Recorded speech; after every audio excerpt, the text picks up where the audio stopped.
Hi friends, welcome to VK's knowledge. ನೀವೇನಾದರೂ channel ನೋಡ್ತಿದ್ರೆ ಚಾನಲ್ನ ಸಬ್ಸ್ಕ್ರೈಬ್ ಮಾಡಿ, ಹಾಗೆ ವಿಡಿಯೋಗಳನ್ನು ಲೈಕ್ ಮಾಡಿ ಮತ್ತು ಶೇರ್ ಮಾಡಿ. ಇವತ್ತಿನ ರಸಪ್ರಶ್ನೆಗಳು ಯಾವ್ಯಾವು ಅಂತ ನೋಡೋಣ. ಮೊದಲನೇ ಪ್ರಶ್ನೆ, ಈ ಕೆಳಗಿನ ಯಾವ ಸಕ್ಕರೆಯು ನ್ಯೂಕ್ಲಿಕ್ ಆಮ್ಲದಲ್ಲಿ ಸಿಗುತ್ತದೆ? Option A dextrose, option B glucose, option C deoxyribose, option D ಲೆವ್ಯುಲೋಸ್.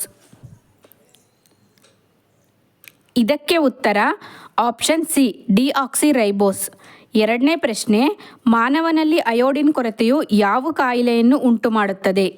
Option A asthma, option B ಮೂತ್ರಪಿಂಡದ ಕಲ್ಲು, option C cirrhosis, option D goitre.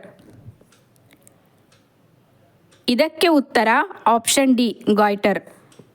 ಮೂರನೇ ಪ್ರಶ್ನೆ, ಎರಡು ಜೀವಕೋಶಗಳ ಮಧ್ಯ ಸಂಪರ್ಕ ಕಲ್ಪಿಸುವ ಭಾಗ ಯಾವುದು? ಆಪ್ಷನ್ ಎ ಪ್ಲಾಸ್ಮಾ ಪದರ, ಆಪ್ಷನ್ ಬಿ ಕೋಶಗೋಡೆ, option C desmosomes, option D plasmodesmata. ಇದಕ್ಕೆ ಉತ್ತರ ಆಪ್ಷನ್ ಸಿ ಡೆಸ್ಮೋಸೋಮ್ಸ್. ನಾಲ್ಕನೇ ಪ್ರಶ್ನೆ, ಈ ಕೆಳಗಿನವುಗಳಲ್ಲಿ ಹಾಲನ್ನು ಮೊಸರಾಗಿ ಹೊಟ್ಟೆಯಲ್ಲಿ ಪರಿವರ್ತನೆ ಮಾಡುವುದು ಯಾವುದು? Option A pepsin, option B renin, option C HCl, option D ಮೇಲಿನ ಎಲ್ಲವೂ. ಇದಕ್ಕೆ ಉತ್ತರ ಆಪ್ಷನ್ ಡಿ ಮೇಲಿನ ಎಲ್ಲವೂ.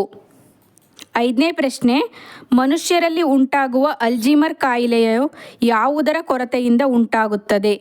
Option A acetylcholine, option B dopamine, option C glutamic acid, option D gamma aminobutyric acid.